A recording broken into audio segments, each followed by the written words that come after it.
Darius will be back. McLeod still won't practice today. Everybody else will be practicing. What went into the decision to go with Greg Joseph? I thought he was the best option for us. So he'll come out and kick. Had a good kick last time we played against him, 61-yarder. But again, he's been on a lot of teams. We'll come out here, get the operation down with the holder, with the snapper, and see how it goes. Dave, other than personnel, obviously, how much has Jim Schwartz's defenses changed now that he's with Cleveland versus when he was with Philly? Well, I have a lot of respect for Coach Schwartz. He's been doing it a long time. Started way back in Cleveland with that group of young coaches. Tennessee for a long time. Obviously, the head coach of Detroit, Philadelphia, Buffalo. He's always had good success. I mean, he plays a certain style that I think he believes in, and they do it at a high level. That wide 9 technique, 4 guys rushing off the edge, good rushers. In the back end, there's a variety of things that they do, but he's always been pretty good at calling up defenses. Right. You've known the league now for a while, getting to know him and everything. Yeah. How do you think he's going to handle this, the drop and the negativity and things like that? Try to focus on the stuff that we control. That's for everybody. So have a lot of confidence in Malik. He also made a lot of plays and for us. Confident young man. Keep on building. He's not a guy who's probably dealt with a lot of failure in his. I think that'd be a good question for him. But I do know he's got the right mindset. Controls the things he can control. Worked extremely hard. Knows the game plans inside and out, and have a lot of confidence in him. Dave, how much does third down percentage from an either offensive or defensive standpoint carry over from one game to the next, or are they just all independent things for you? Yeah, I'd say they're independent. Each team plays it a little bit differently. You're in different situations in terms of field position, maybe in a game, maybe you have more third and short, more third and medium, third and long. Again, it's something that we practice quite often, and we'll continue to do that. Is Dory ramped all the way up, and so do you expect him to have a bigger role? I think he's getting there. I think he feels pretty good. So again, we'll see. We have Flott and Banks, and we threw a Dory in there in certain situations. We'll see how it goes this week. Do you want to see desperation this weekend? One more time? Do you want to see desperation? No, I want to see consistency, like we talk about every week.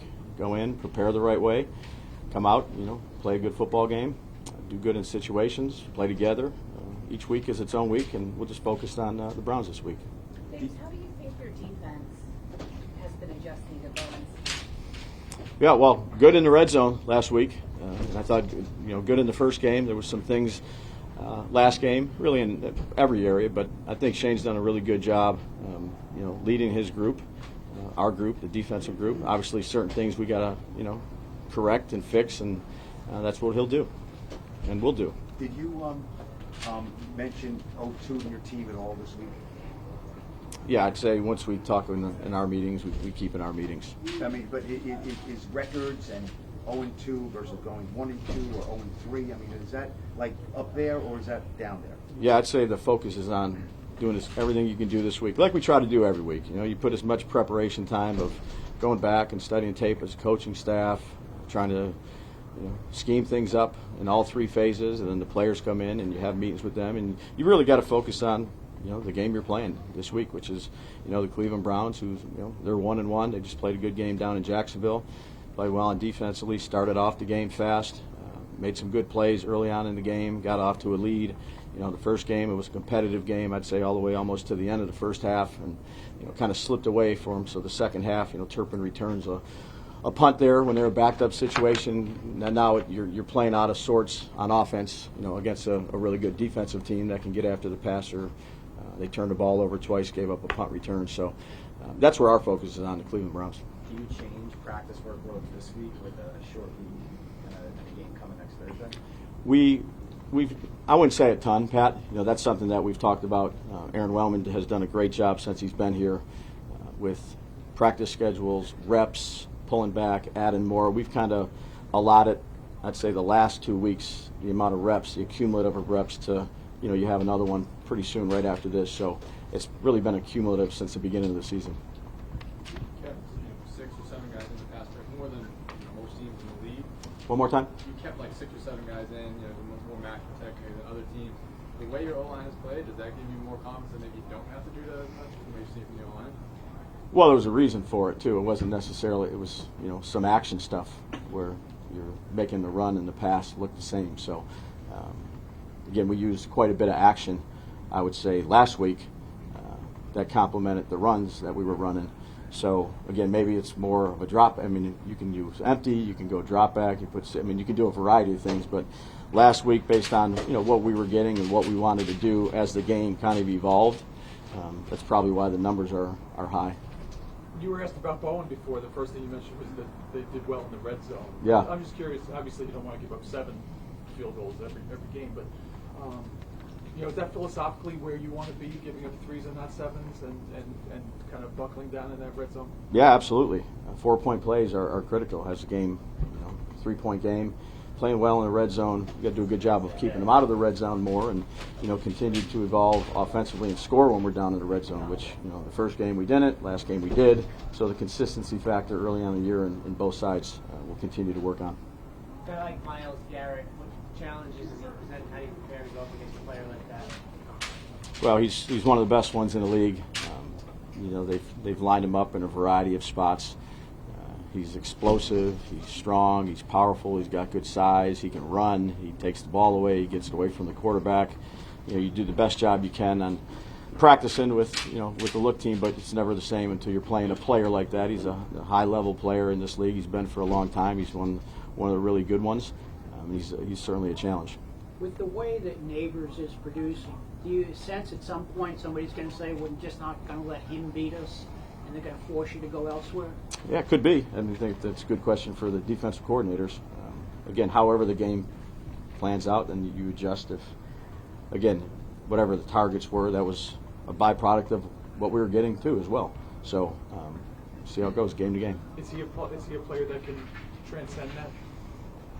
What's that? There's some guys that if the other team takes somebody away, you kind of stuck. Yeah, I'd say we're in game 2. Again, I have a lot of confidence in him. A lot more football to be played there. Do you find, your head coaching experience so far, that you have to approach a team differently after a close loss versus a close victory? I mean, sometimes the game is almost the same. Sure. But 1 or 2 plays and you lose. So do you find you go in a little different to them? On that? Yeah, I don't think there's a carbon copy, method.